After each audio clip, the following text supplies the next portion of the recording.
My name is Tate. I am a ceramic sculptor, and the horse is and will forever be my muse.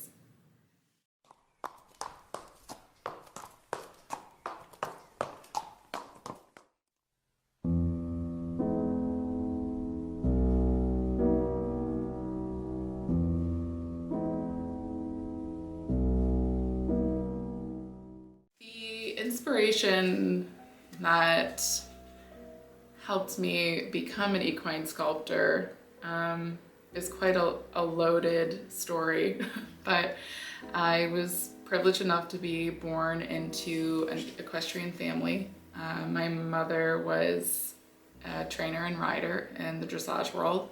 My dad was a blacksmith, and that really began my horse girl journey from early on, and I was able to ride, and we had a very special horse.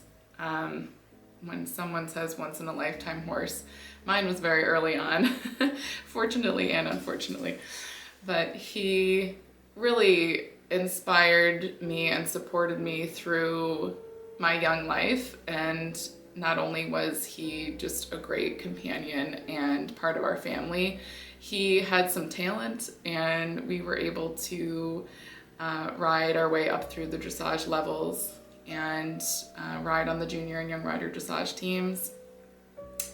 And he will forever inspire my work.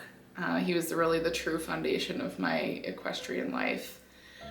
Once I went to school, afterwards, I was searching and wondering how I could continue to be in the horse world, but also maybe have some other passions as well.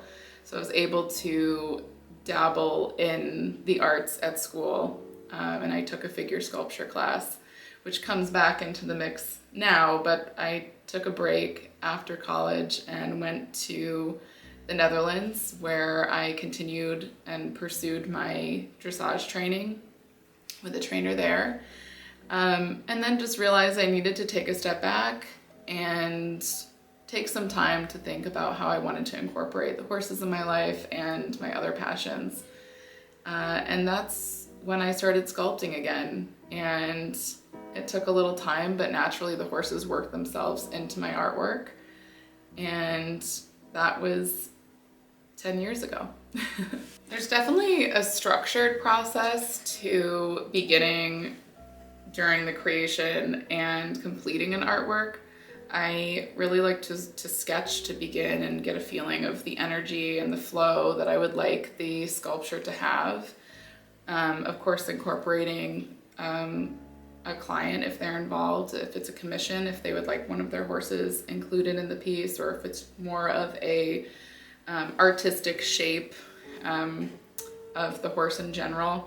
An initial sketch always helps everyone get their eyes on what the final piece will eventually look like. Of course, once you start building in 3D, it changes and begins a life of its own. But once I've done a sketch, I'll often do a clay sketch, which is just a very small version of the final artwork. And then I will, right now, I'm working a lot on the wall with 3D wall pieces that are almost coming out of the wall, and I will then just start to build an armature. I'll sketch on the wall, and then I will start to build out with the clay. And after, depending on how big the pieces are, which they seem to be getting bigger and bigger, which is fun, but I will have to actually cut them off of the wall. I always have to hollow my pieces because eventually they'll go into the kiln and be fired around 2000 degrees Fahrenheit. So you have to make sure that they are completely hollow and bone. The clay has to then sit for several weeks to be completely bone dry before you put it into the kiln, before I put it into the kiln. And then once it's out of the kiln, if it is, I sometimes have to actually cut my pieces to incorporate them into the dimensions of the kiln. So then I'll have to take them back out and put them together with multi mixed media materials to make sure that they go back and are whole. And then of course I either leave them in the natural clay color, because I just love those natural colors. I find that the clay and horses and art, they all kind of go together in this very natural world together. But of course, then I can also make it any color. Sometimes I like to play around with glazes, sometimes paint, sometimes resin. So every sculpture takes on a life of its own, and you can have an idea in the beginning of what it will look like, but there's always changes up to the very last moment, so you have to be flexible. There are a lot of tools that can be used in sculpture, but I like to stick to pretty much the natural fundamentals, which are the clay, my hands, and I have a few tools that I love that are mostly made out of wood, and occasionally the odd metal tool to really refine the details. But there's nothing like working with your hands in the clay and really feeling like a part of you is going into your artwork.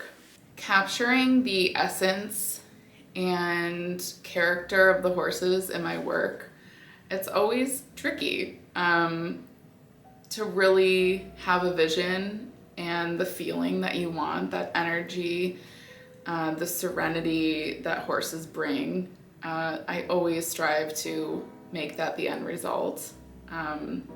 Just growing up around the horses and having the privilege to spend so much time with them, that always inspires, and I always have that kind of essence of just the feeling they gave me, and I really try to incorporate that into my work.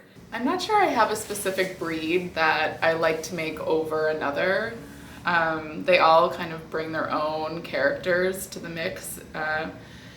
Of course, if a client brings a photo of their horse, it's really about trying to grasp the different details of that breed. And I find it all challenging and exciting and enjoyable to work with, because that's what makes it interesting, all the different characteristics. I have to say that my favorite equine series that I've done is my very first set of artworks. I was at the time renting a studio in Amsterdam, Netherlands, and I was able to really have the space to figure out what I wanted to create, and what I was missing at that point in my life were the horses. I had taken a step away from the sport, and I started creating horses in my artwork, and it was a way for me to connect with them again, really express the emotions I was having from being away from them, and just reflecting on how much of a part of my life they had been. And there was really just no intentions of what I was going to do with the artwork. I just had the space to make what I wanted to make at the time. And I ended up exhibiting those pieces in the Netherlands. And that experience really was the foundation for taking myself seriously as a ceramic sculptor in the equine world.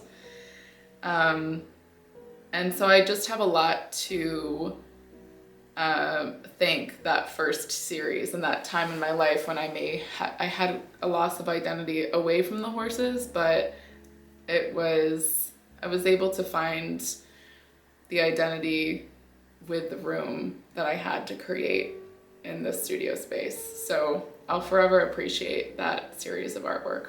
I often find that when I'm my most emotional, I create the best artwork. And I find having an emotional connection with my artwork a real strength. Just horses in my life have been that staple and stability. So I find that lights a real fire behind my artwork when I'm making them, and just a real appreciation for how horses have shown up in my life.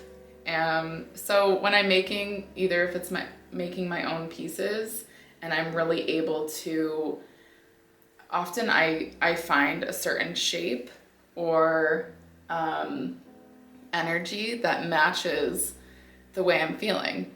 And then I portray that through the horse's movement, shape, and especially I can also relate to when I have a client who approaches me about wanting to have a portrait done of their own horse. And I often ask them as many questions as I can to get to know the personality of the horse and what that horse has meant to this person in their lives. Because I can really connect to that and understand what the human and horse relationship, just how important it is. And so I really try to capture then the essence of the client's horse, or the horse that they would like to be portrayed in the artwork. And I find that such a privilege, really, that they're allowing me to become a part of that relationship, and that I'm able to become a part of that connection that they've had, and they're sharing their story. And that then becomes a separate emotional connection in itself. But yeah, I find that to be one of the most enjoyable experiences about creating artwork, and the artwork being a horse. I feel grateful enough to say now that I have many memorable projects that have happened, that I've been able to create.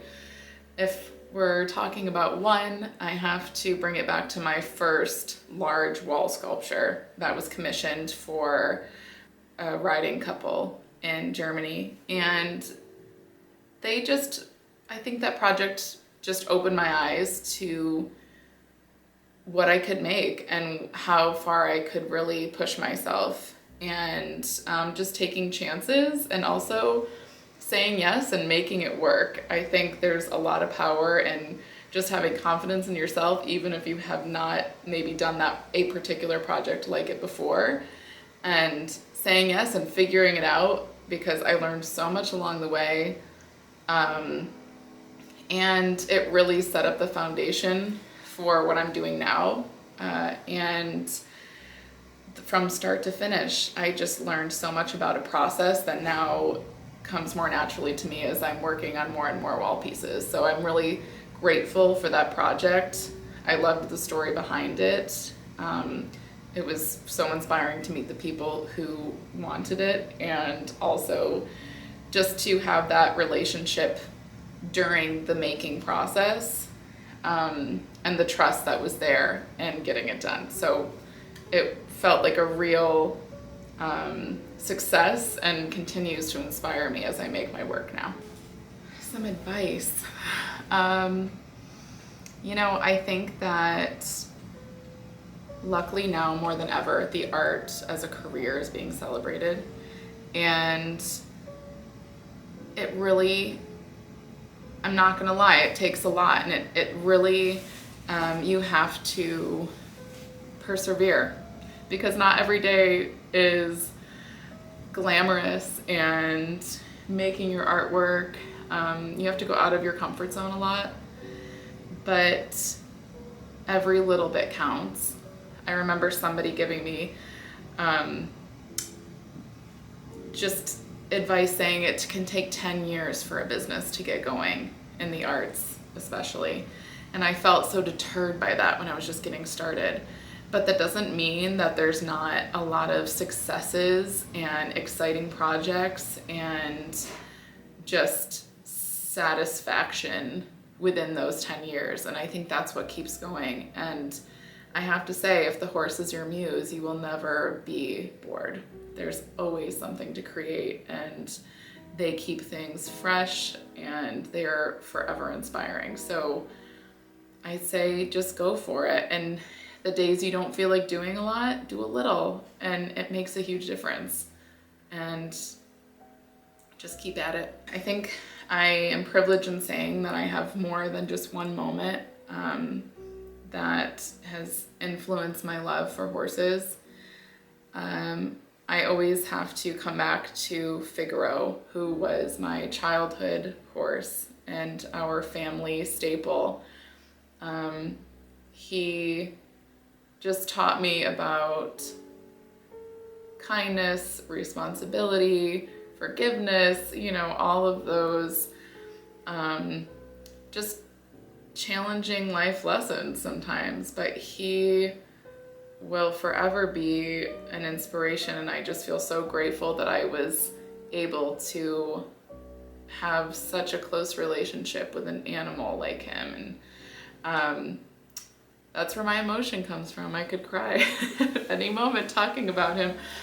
But you know, just growing up and seeing my mom and dad have the passion for the horses, and just understanding what it takes to have a relationship with a horse and compete at certain levels, or just laying out in the field with your horse.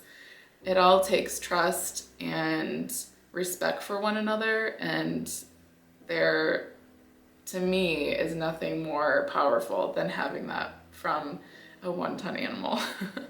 I am so grateful to Equine Mastery for allowing me to tell a little bit of my story and my history with horses. And I really appreciate that they're using their diverse equine platform to raise awareness and engage people on the topic of horse welfare and the love and respect that our horses deserve.